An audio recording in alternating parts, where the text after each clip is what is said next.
آقای پناهی، بله. حسین پناهی مرحوم. ما هممون تو خونمون تابه داریم.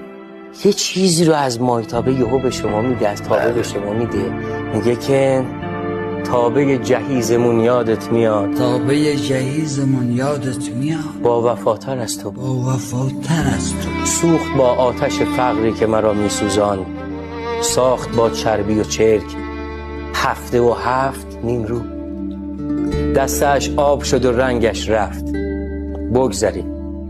بگذریم از گذر آن همه رویاهایش، حسرت دیدن فیلم، پختن پیتزاهایش.